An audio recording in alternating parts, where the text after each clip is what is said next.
les 30 ans qui séparaient la légende du cinéma Jean-Paul Belmondo de l'humoriste Stéphane Guillon ne les ont pas empêchés de se croiser. Cela a même donné lieu à un épisode surprenant. Ce samedi 7 septembre 2024, Guillon le rapportait au micro de RTL, mettant en lumière la sympathie et le charisme naturel de Bébel dans une situation des plus cocasses. Dans l'émission On refait la télé sur RTL, ce samedi 7 septembre, Stéphane Guillon, qui racontait récemment avoir eu le cœur brisé, s'est replongé dans ses souvenirs pour raconter un épisode savoureux de sa jeunesse. Avant de briller sur scène en tant qu'humoriste, ce dernier a travaillé en tant que vendeur dans une boutique de vêtements.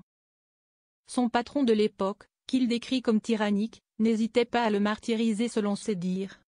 Mais un jour, la star de cinéma Jean-Paul Belmondo est entré dans la boutique et a, à sa façon, vengé le jeune Guillon d'une manière des plus inattendues.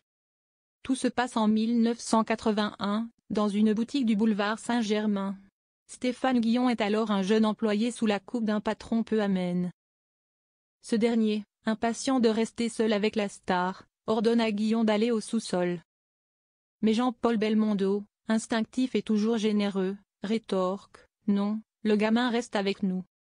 Jean-Paul Belmondo a humilié le patron de Stéphane Guillon.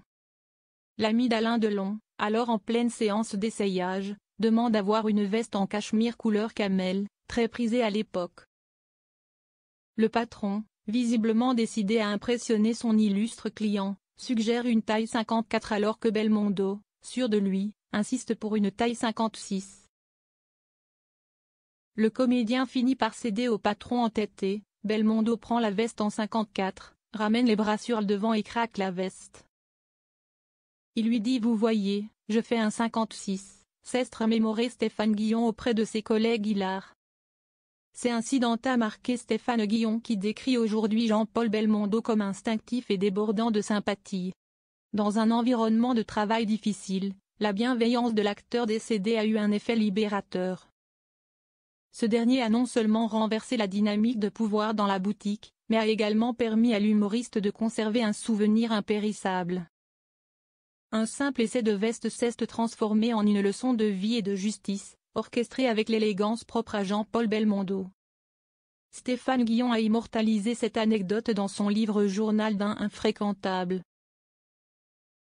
D'ailleurs, Jean-Paul Belmondo, touché par ce souvenir, lui avait envoyé une lettre de remerciement, un témoignage de l'homme qu'il était, à la fois simple et généreux.